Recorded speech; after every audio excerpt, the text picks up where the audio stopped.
15 साल की बस्तर भारतीय जनता पार्टी के राज में कहते थे कि झीरम की घटना हो जाएगा, और आज दिल्ली के नेता आज आसानी से आके जा रहे हैं, तब भी बस्तर को और हमारे छत्तीसगढ़ के मुख्यमंत्री और हमारी सरकार को सिर्फ गाली देने का काम कर रहे हैं। ये कुछ नहीं बोल रहे कि छत्तीसगढ़ की जनता के लिए हम ये करेंगे, हम बस्तर की जनता के लिए ये करेंगे, हम छत्तीसगढ़ के लोगों के लिए ये करेंगे, एक शब्द भी नहीं बोल रहे। लेकिन छत्तीसगढ़ की जनता को और छत्तीसगढ़ की अस्मिता को, हमारे मुख्यमंत्री को गाली दे के जाने का काम कर रहे हैं। अरे गाली देना है दे लो, जितना गाली देना है दे लो, अरे गोली मार रहे हैं मार दो, लेकिन बस्तर और छत्तीसगढ़ की जनता डरने वाली नहीं है। हमारे मुख्यमंत्री भूपेश बघेल के साथ हमारी बस्तर और छत्तीसगढ़ की जनता खड़ी है। कांग्रेस की पार्टी के साथ हमारी छत्तीसगढ़ की जनता खड़ी है, और आने वाला समय में बस्तर से लेकर सरगुजा तक एक ही माहौल है कि छत्तीसगढ़ में फिर से कांग्रेस आ रही है। छत्तीसगढ़ की जनता से कोई लेना देना नहीं, किसानों के लिए क्या करेंगे, बस्तर के लिए क्या करेंगे, इससे कोई मतलब नहीं। और नगर के बारे में प्रधानमंत्री बोलेगा, बस्तर के लोगों का बस्तर में का उठा ले जाओगे, इसको इस प्लान को उठा के जाओ, थोड़ी ले जाओगे कि दिल्ली ले जाओ, ये प्लान तो बस्तर में रहेगा। लेकिन आप बताओ ना कि निजी हाथों में नहीं जाएगा, निजी उद्योगपतियों के हाथ में नहीं जाएगा। अमित शाह कल बोले हैं ये निजीकरण नहीं होगा, तो आदेश कहाँ है भाई? ऐसा लगता है कि यहाँ की सरकार तुष्टीकरण से ग्रस्त है, और जो देश भर में अगर सबसे भ्रष्ट सरकार कहीं पर कही जाए तो छत्तीसगढ़ में है। ये खाऊ सरकार जो एक दिल्ली के अपने नेताओं के लिए एटीएम बन गई है, और यहाँ तो कहा जाता है छत्तीसगढ़ में भूपे करो, और ये भूपे करो का साफ मतलब है कि ऑल टाइम मनी।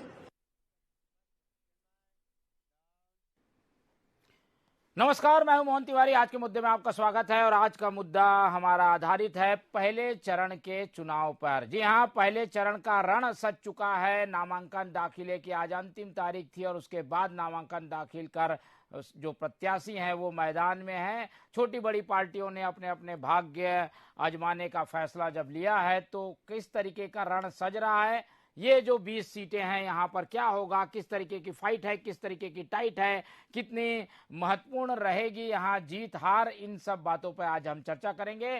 पहले मिल लेते उन मेहमानों से जो इस चर्चा में हमारे साथ रहेंगे। बहुत स्वागत करेंगे। हमारे साथ राजनीतिक विश्लेषक के रूप में जुड़ रहे हैं वरिष्ठ पत्रकार अनिरुद्ध दुबे जी, बहुत बहुत स्वागत है आपका। हमारे साथ बीजेपी का पक्ष रखने के लिए जुड़ रहे हैं के.एस. चौहान जी, बहुत स्वागत करते हैं आपका। और हमारे साथ जुड़ रहे हैं रवि गौलानी जी, कांग्रेस का पक्ष रखेंगे। तो तीनों मेहमानों का स्वागत करते हुए चर्चा यहीं शुरू करता हूं। और जैसा कि मैंने बताया कि दोनों ही तरफ से ताकत झोंक दी गई है। पहली कोशिश, पहली पहल 20 सीटों पर है, जहां पर पहले चरण के चुनाव हैं 7 नवंबर को। तो 7 नवंबर पहला लक्ष्य है, और इसीलिए दूसरे चरण के सारे नेता पहले चरण के जहां चुनाव है वहां पर अपनी ताकत झोंकते हुए दिखाई दे रहे हैं। बीजेपी और कांग्रेस के बड़े नेताओं की बड़ी बड़ी सभाएं हो रही है। नामांकन दाखिले का आज आखिरी तारीख थी, और इसीलिए हमें जो तस्वीर मिली है उसमें कांग्रेस भाजपा के साथ कम्युनिस्ट पार्टी, जनता कांग्रेस जोगी और सर्व आदिवासी समाज की हमर राज पार्टी भी मैदान में है। ऐसे में मुकाबला कैसे होगा, क्या दावे हैं, दोनों ही दल के एक एक करके सुन लेते हैं। पहले रुक करता हूं मैं चौहान जी की तरफ। चौहान जी, क्या देख रहे हैं पहले चरण में, आप लोग कितनी संभावनाएं देख रहे हैं? हम देख रहे थे कि 20 में से केवल एक विधायक है आपका। अब जब चुनाव होगा तो क्या परिणाम रहेंगे, क्या आकलन किया है आप लोगों ने? तिवारी जी, मेन है की जनता की, भले वो किसी भी दल के, लेकिन बस्तर की आज जो बस्तर की त्रस्त है, और जो और दूसरे लोगों ने भी जो सर्वे किया था उसमें से अधिकतर ये जो सीटें जो 20 के आज नामांकन दाखिल होने की आखिरी बस्तर की और सीमावर्ती इलाकों की, तो वो अधिकतर हार रहे थे। और इसमें जनता अपने आप को कर रही थी, यहां तक कि बायकॉट की स्थिति आई है। वहां पर जनता ने ये बोला है कि हम जनप्रतिनिधियों का मुंह नहीं देखना चाहते। और इसमें कांकेर है, दंतेवाड़ा है, इसमें मस्तूरी है, मस्तूरी है, इसमें डोंडी लोहारा है, संजरी बालोद है, और इसमें इसमें और भी दूसरे 2-3 विधानसभा है वो है। एक्चुअली इन्होंने बस्तर की जनता को या दूसरी जो अन्य क्षेत्र की जो जनता है उनको तो लूटा ही लूटा है, अपने कार्यकर्ताओं को भी धोखा देने का सबसे बड़ा। आप 10 सालों से राजनांदगांव में आप अपने राजनांदगांव के कार्यकर्ता और पदाधिकारियों को आप टिकट नहीं दे पाए। एक जो रायपुर के पास एक गिरीश देवांगन जी रहते हैं, वो वहां पर उनको पहले राज्यसभा का टिकट दिया जा रहा था, उसके बाद उनको भाटापारा का टिकट दिया जा रहा था, उसके बाद उनको घरसीवा का टिकट दिया जा रहा था, उसके बाद जाके इनको राजनांदगांव का टिकट दिया गया। अब वहां के जो पदाधिकारी हैं उनके जो इस्तीफे हैं वो सोशल मीडिया में कर रहे हैं। आप नाग जी को देख लीजिए, अनूप नाग जी को। अनूप नाग जी इस बात पे अड़े हुए हैं कि अंतागढ़ में जो आपने दूसरे दल से आके नेता को दिया है, टिकट दिया है, जबकि राहुल गांधी ने खुद बोला था कि हम बाहर के जो दल से आएंगे नेता उनको टिकट नहीं देंगे, इस वजह से नाराज है और इस वजह से उन्होंने अपना निर्दलीय प्रत्याशी का पर्चा भर दिया। दूसरा, आप आ जाइए नंद कुमार साय जी को बेचारों को कुछ नहीं मिला, वहां पर भी धोखा मिला। आप आ जाइए 50% राहुल गांधी जी ने बोला था उदयपुर में कि हम देंगे, युवाओं को चेहरा देंगे 50%, जिसकी पुष्टि की थी छत्तीसगढ़। लेकिन क्या हुआ? लेकिन आपने पूरे अभी 83 जो आपने घोषणा की है उसमें से 22 लोगों को, सिर्फ 22 लोगों को नया चेहरा दिया है। अब 22 लोगों को आपने नया चेहरा दिया है, लगभग 25%, और हमने 50% से ऊपर 44 लोगों को, हमने 86 सीटों में 44 लोगों को नया फेस दिया है। अब इसमें आपको मैं बता दूं तिवारी जी कि ये जो 83 इनकी सीटें हुई हैं उसमें लगभग 72% 50 साल से उम्र के ज्यादा लोग हैं और 60 से 74 साल के जो उम्र के हैं वो लगभग 20 लोग हैं।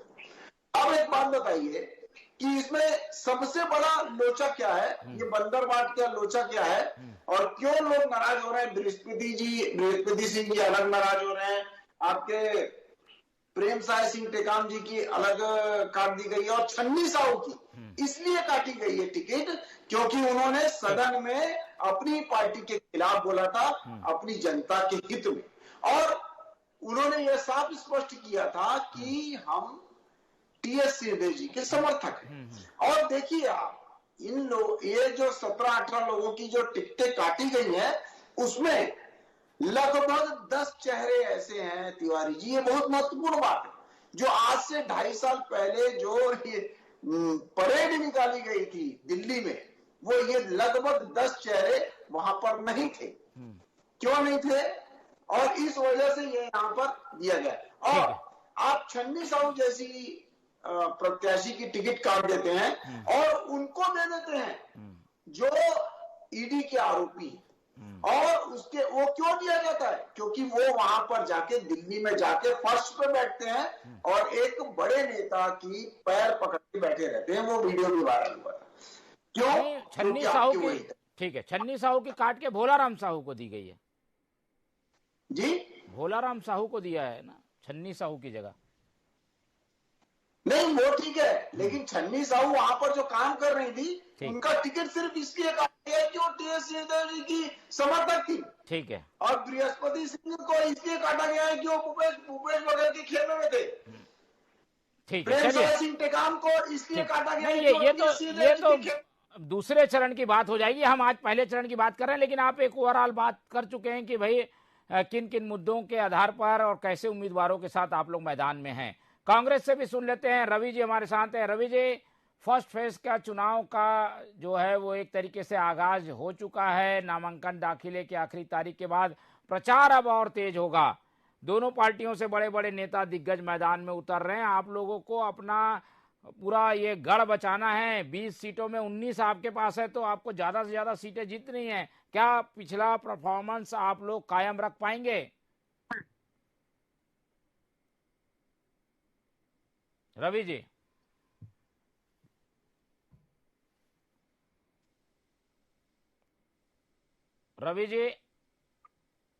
रवि जी से संपर्क करने की कोशिश।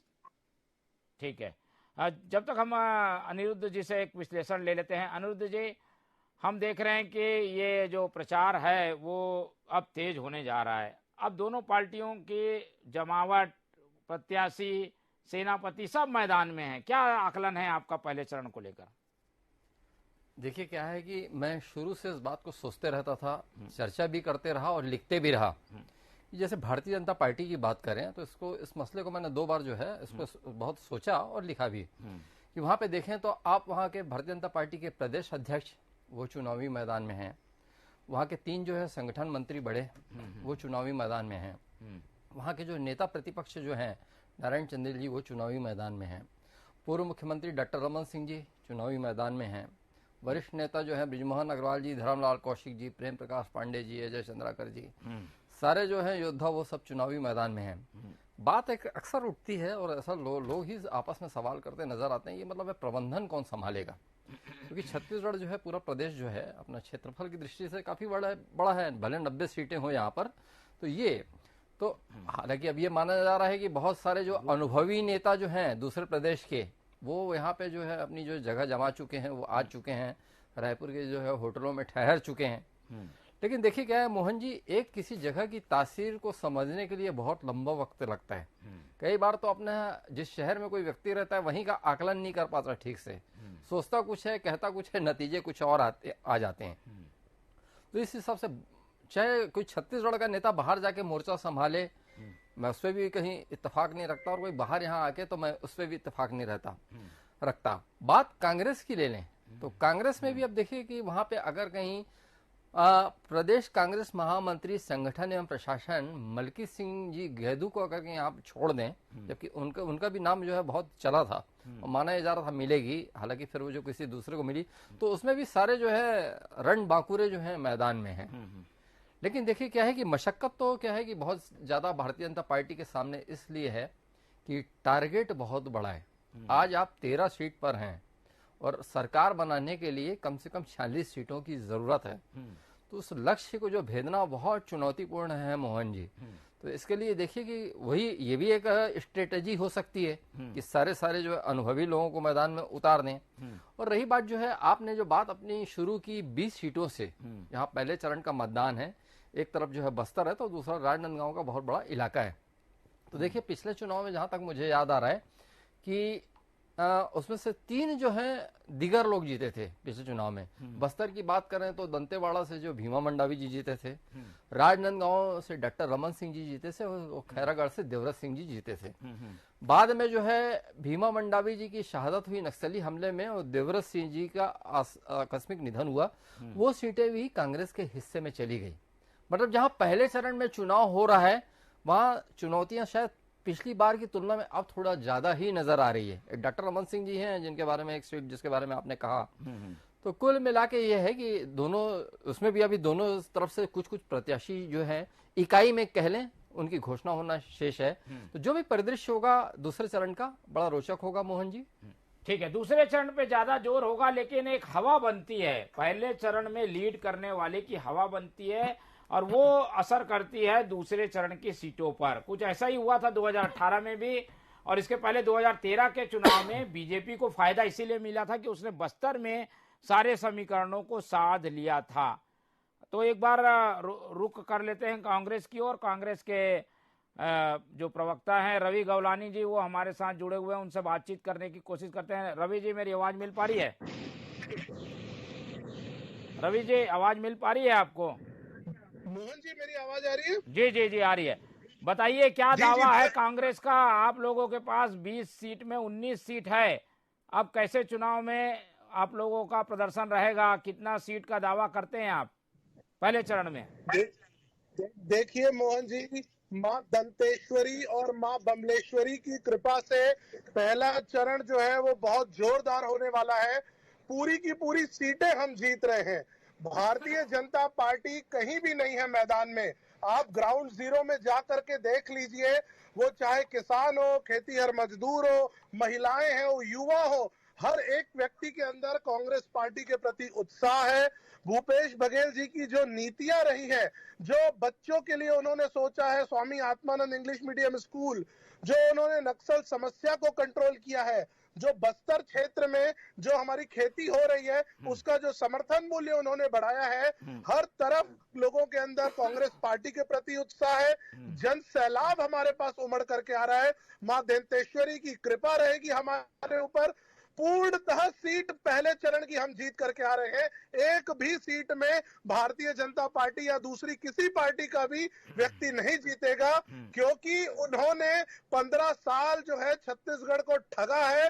छत्तीसगढ़ में विकास के नाम पे सिर्फ लूटा है। नक्सल समस्या देखिए भारतीय जनता पार्टी के समय में कितने चरम पर आ गई थी। तो जनता जानती है, आदिवासी भाई बहन जानते हैं, हम पूर्णतः जीत करके आ रहे हैं। ठीक है, जीत कर आ रहे हैं और इसीलिए कुछ परिवर्तन भी किया है। कांग्रेस ने 8 विधायकों की टिकट काटी है 19 में से। बड़ा परिवर्तन है। 20 जो थे उसमें ज्यादातर यानी करीब 12 जो हैं वो फिर से रिपीट किए गए हैं। अब रुक कर लेता हूं एक बार फिर से अनिरुद्ध दुबे जी की तरफ। दुबे जी, अब मुद्दे भी समझ गए हम, प्रचार की ताकत भी समझ गए। अब इसमें बताइए कि ये जो चेहरे बदलने का क्रम है, कांग्रेस भी भाजपा भी कुछ चेहरे बदल के सामने आई है, 2018 के परिदृश्य से कितना अंतर रहेगा अभी के चुनाव में? देखिए, दोनों तरफ जो है चेहरे बदलने की जो है ना कहानी कुछ अलग नजर आ रही है। अब यहाँ पे आप चेहरे बदलने की बात करें तो इधर जो है आप शुरू कर लें, रायपुर उत्तर की ही बात कर लें, क्योंकि हम राजधानी में बैठे हैं। राजधानी की जो सीटें जो है बड़ी सुर्खियों में रहती है। 3 तो रहती 6, उत्तर, दक्षिण और पश्चिम। तो उसमें जैसे उत्तर में पुरंदर मिश्रा जी का नाम बड़ा चौंकाने वाला आया। और मतलब यहाँ पे जो है बिल्कुल जो है मतलब कतार में पूरे युद्ध स्तर में जो टिकट के लिए लगे हुए थे, पूर्व विधायक श्रीचंद सुंदरानी जी, केदार गुप्ता, संजय श्रीवास्तव, फिर वहाँ पे युधिष्ठिर लाल जी के बेटे उदय जी का भी नाम चल रहा था, अमित चिमनानी भी जो है उनका भी दावा था, तो वो हो गया। फिर उसके बाद धरसीमा की तरफ आए तो वहाँ पे देवजी पटेल जो है 3 बार वहाँ पे जो है विधायक चुनाव लगातार जीतते रहते, और इस बार भी वो कहीं ना कहीं दौड़ में थे, और भी लोग वहां पर थे। फिर अचानक वहां पे फिल्म कलाकार अनुज शर्मा का नाम आया, वो चौंकाने वाला रहा। हम आरंग की बात करें तो वहां पे गुरु बालदास जी के जो बेटे हैं, खुशवंत दास शायद, तो वो जो है उनका वहां पे आया, जबकि वहां पे जो है वेदराम मनहरे और अपना पूर्व विधायक जो है नवीन मार्कंडे और संजय ढीडी वहां पे शामिल थे। तो एक अजीब अजीब वहां पे सीन बना। राजिम की बात करें तो वहां पे उन लोगों का कहना है कि जो जोगी कांग्रेस से जो निकल कर आए वहां पे टिकट दे दी गई, तो वहां पे श्वेता शर्मा, संदीप शर्मा, ऐसे बहुत सारे नेता हैं, उनका आक्रोश सामने आया। तो वहां पे जो है नए शहरों का जो बीजेपी ने एक्सपेरिमेंट किया, तो उस पर जो है बिल्कुल उधर गणेश राम भगत तो पूरे गांव को लेकर जो है पूरे गांव को लेकर मतलब बहुत सारे लोगों को यहाँ पे जो है गैस सिलेंडर, गद्दा, तकिया सब लेके वहां पे कुशाभाऊ ठाकरे परिसर में नए रायपुर में पहुंच गए थे। 2 दिन तक के प्रदर्शन रहा। मनसुख मंडाविया जी ने जब संभाली स्थिति को तो वो सब चीजें हुआ। कांग्रेस की बात करें तो कांग्रेस में भी वहां पे जैसे बृहस्पति सिंह की टिकट कटी तो बड़ा भयंकर खतरनाक किस्म का बयान उनका सामने आ रहा है। फिर इधर आप अनूप नाग को देखे बस्तर में, तो अनूप नाग का भी जो है वहां पे वो उन्होंने तो निर्दलीय भर भी दिया है। और केरकट्टा करके एक है मोहित केरकट्टा, तो वो सीधे सीधे बोले कि डॉक्टर चरणदास महन जी ने मेरी टिकट कटवा दी। तो असंतोष जो है, देखिए उधर जो है मतलब आश्चर्यजनक तरीके से जो है भारतीय जनता पार्टी में शहरों का नाम आया। लेकिन अगर कहीं जो विद्रोह की जो आग है और मतलब है ना खतरनाक किस्म के जो बयान है वो कांग्रेस की तरफ से दिख रहे हैं। मतलब आग इधर भी लगी है मोहन जी, और आग उधर भी लगी हुई है। ठीक है, आग इधर उधर दोनों साइड लगी हुई है, और इसीलिए जोर जो है वो पहले चरण पर ज्यादा पार्टियां देते हुए नजर आ रही है। के एस चौहान जी, बस्तर में धर्मांतरण का मुद्दा जो है वो आप लोग उठा रहे हैं, लेकिन नगर नार के निजीकरण को लेकर बार बार सफाई देनी पड़ रही है। पूरा आदिवासी वर्ग इस बात को लेकर नाराज हो जाएगा कि निजीकरण करना चाहते हैं नगर नार के प्लांट का। 12 सीटें हाथ से निकल सकती हैं। ऐसे मुद्दों में आप लोगों को थोड़ा सा त्वरित फैसले लेने होंगे। देखिए तिवारी जी, अगर किसी फर्श में पोछा लगा रहे ना तो अभी वो झाड़ू पकड़ के कांग्रेस वाले उसमें झाड़ू लगाने लग गए। अरे भाई झाड़ू लग गया है, पोछा लग गया है, उसके बाद आप झाड़ू लेके आ रहे हो, बोलते हैं हम साफ सफाई कर रहे हैं। जब ये मामला उठा ही नहीं है, जब वहां गंदगी ही नहीं है, तो आप झाड़ू लेके क्यों आ गए? ये आप मेरे को ये बता दें, कांग्रेस के प्रवक्ता यहाँ बैठे हुए हैं, आप मेरे को सिर्फ ये बता दें कि कब प्राइवेट के लिए लिस्टिंग हुई है नगरनार की, कब कौन से लिखित उसमें लिखा हुआ है कि हमने प्राइवेटाइजेशन करना है, या कौन निकाला है इसका जो कॉन्ट्रैक्ट निकाला हुआ है, ये बता रहे हैं केंद्रीय कैबिनेट का फैसला। कहानियां, और ये सिर्फ और सिर्फ जब हमारे यशस्वी प्रधानमंत्री श्री मोदी जी आने वाले थे, उसके कारण ही ये बंद कराया गया, और उनके कारण ही उनकी सभा को विफल बनाने के लिए ये सब चीजें की गई, सिर्फ और सिर्फ बहाना। जबकि हमारे कार्यकर्ता और हमारे पदाधिकारी पहले ही बोल चुके हैं कि नगरनार को कभी भी प्राइवेटाइजेशन नहीं किया जाएगा, जो कि मोदी जी ने भी बोला और अभी अमित शाह जी ने भी क्लियर कट किया। मेन बात ये नहीं है, मेन बात क्या है, मैं आपको बता रहा हूं। जो मोदी जी ने यहां पर फंड दिया है, जब 2004 से लेकर 2014 तक जो यूपीए की सरकार थी, उन्होंने 29,000 करोड़ रुपया बस्तर को फंड दिया, और पिछले 9 सालों में हमने, मोदी जी ने दिया है 1,32,000 करोड़ रुपया, और डीएमएफ फंड में भी 75,000 करोड़ रुपए दिया गया, जो कि डीएमएफ फंड जो ये खाना चाह रहे थे, उसमें भ्रष्टाचार किया, जो कि सदन में इनके ही नेता मोहन मरकाम जी ने आवाज उठाई कि डीएमएफ फंड में भारी घोटाला हो रहा है। सवाल का जवाब रवि जी, निजीकरण को लेकर भ्रम फैलाया जा रहा है, कहीं कोई ऐसा निजीकरण की कोशिश नहीं है, लेकिन मुद्दा आप लोग बना रहे हैं। देखिए मोहन जी, कोई भी मुद्दा हवा में नहीं बनाया जाता है, उसके पीछे कारण होते हैं, उसके पीछे डॉक्यूमेंट होते हैं। अरे सुन लो ना, अरे चौहान जी सुन लो, सुन तो लो। वही बता रहे कहाँ दिया बता रहे हैं, सुन तो लो। अरे प्रश्न किए हो तो सुन तो लो। मोहन जी, आज आप देखिए एक एक करके भारतीय जनता पार्टी संसाधनों को बेचती जा रही है। एक एक करके जितने भी सरकारी चीजें हैं, वो चाहे एयरपोर्ट हो, रेलवे हो, जितने भी सरकारी संसाधन हो, सारी चीजें बेचती जा रही है। और आज अगर नगरनार कांड की बात ये स्पष्टीकरण दे रहे हैं, तो क्यों दे रहे हैं? क्योंकि बेचने की ये बेचते आए हैं, अडानी को, अंबानी को, कॉर्पोरेट घरानों को। उसके बाद ही तो 12 सीटों का वहां पर। अरे चौहान जी सुन लो ना, जो नगरनार बोल रहे हैं, सुनने की क्षमता भी तो रखो अपने अंदर। सुन तो लीजिए, कुछ डॉक्यूमेंट बता रहे हैं, कुछ फैक्ट बता रहे हैं। क्या फैक्ट है भाई रवि जी? फैक्ट क्या है? फैक्ट बताइए, सीधा फैक्ट बताइए। अरे मोहन जी मुझे बोलने ही नहीं दे रहे हैं। हाँ बोलने दीजिए, चले बोलिए। सुन तो ले, बोलिए। ये सुन तो ले, इनको सुनना ही नहीं आता है। हाँ, बोलिए। एक बात बताइए मोहन जी, ये बेचने की बात कांग्रेस के समय क्यों नहीं होती थी, जब केंद्र में कांग्रेस की सरकार थी? जब मोदी जी की सरकार जब से देश में आई है, उसके बाद से ही बेचने की बातें क्यों हो रही है? सामने इतने बड़े वरिष्ठ पत्रकार हमारे बैठे हुए हैं, आप उनसे भी पूछिए कि बेचने का सिलसिला किसने शुरू किया? कांग्रेस पार्टी ने। हमें आपको मेडिकल कॉलेज में बिकने वाला था, हमने खरीदा, हमने खरीद करके, और आप हवा में बातें कर रहे हैं। हमने बिकने नहीं दिया, क्योंकि बहुत लोगों को रोजगार दिया हुआ था, वहाँ पर बहुत लोगों को मेडिकल धूल झोंके जा रहे हैं। मेन बात ये है, आप इनसे पूछिए ये हर चीज बेच क्यों रहे हैं, क्यों बेच रहे हैं? चलो अब ये ठीक है, ये इससे अलग आते हैं। चौहान जी, आपने पुराने चेहरों को भी मैदान में उतारा, जो कि रमन सरकार में मंत्री थे, उनसे नाराजगी थी, इसलिए पिछली बार हार हुआ कहा गया, लेकिन बस्तर में फिर वही चेहरे दिखाई दे रहे हैं। केदार कश्यप है, महेश गागड़ा है, इस तरीके के चेहरे फिर से सामने हैं। कितना इसका फायदा नुकसान होगा? पार्टी क्या मान के चल रही है? तिवारी जी, हमने विनिंग कैंडिडेट को ही उतारा है, विनिंग कैंडिडेट, और जिसको जनता वहां पर जानती है उसको उतारा है, इनके जैसे नहीं। इनके जैसे नहीं, इनके एक भी कैंडिडेट में दम नहीं है, एक भी। इनको तो ये भी नहीं पता था आखिरी तक हमको उतारना किसको है। हर बार तो सिर्फ यही कह रहे थे कि कभी पुराने चेहरे उतारेंगे, कभी नए चेहरों को उतारेंगे, कभी युवाओं को मौका देंगे। 22 चेहरे आपने नहीं उतारे और हमने 44 चेहरे उतारे। 44 डायरेक्ट टिकट ऊपर एयर कंडीशनर हॉल में दे दी गई है। 50% चौहान जी हमने नए चेहरे उतारे हैं तिवारी जी, और इन्होंने मेरे को बड़ा ही भारतीय जनता पार्टी की इस डिसीजन से दुख हो रहा है। 5% चेहरे उतारे। ठीक है, पहले चरण के चेहरों पर एक टिप्पणी सुन लेते हैं। दुबे जी इंतजार भी कर रहे हैं। दुबे जी, कैसे कसमकस भरा जो ये है चुनाव देख रहे हैं? बस्तर का इलाका अलग और दुर्ग का जो इलाका जहां पर पहले चरण का चुनाव होना है, खासतौर पर राजनांदगांव के आसपास की सीटों में, कैसे देख रहे हैं मुकाबले को आप? देखिए, जहां तक मुकाबले की बात है तो निश्चित रूप से कांग्रेस जो है पिछले चुनाव में बहुत प्लस में थी, और जहां तक अभी तक की बात है तो अब थोड़ा सा जो है कांग्रेस का जो संघर्ष भारतीय जनता पार्टी का जो है ज्यादा देखने मिलेगा। लेकिन एक चीज है कि यहाँ पे जो है बस्तर के नगरनार की काफी चर्चा हुई डिबेट में।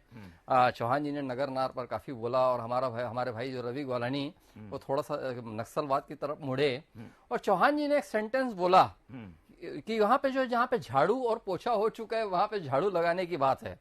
तो जहां तक मैं समझ रहा हूँ मोहन जी, झाड़ू तो लगेगी। आम आदमी पार्टी का जो चुनाव चिन्ह है वो झाड़ू है, बिल्कुल, और झाड़ू का कंसंट्रेशन जो है ज्यादा सबसे ज्यादा जो है बस्तर में है, जहां की पहले चरण का चुनाव होना है। अब वो जो झाड़ू की जो है मार जो है किस तरफ ज्यादा पड़ेगी ये देखने की बात होगी। ये एक बहुत बड़ा जो है अभी सवाल लोगों के मन में बैठा है कि झाड़ू से नुकसान किसको है, तो उसका इंतजार सब हम करेंगे। ठीक है, इंतजार करेंगे हम भी अभी, क्योंकि खुला है अभी मैच। ऐसे में खिलाड़ी मैदान में आएंगे, उसके बाद उनके बीच मुकाबला होगा, रन किसने बनाए, विकेट किसने लिए, ये सब आकलन होता रहेगा। लेकिन आज नामांकन खत्म होने के साथ एक तरीके से तस्वीर साफ हो गई है।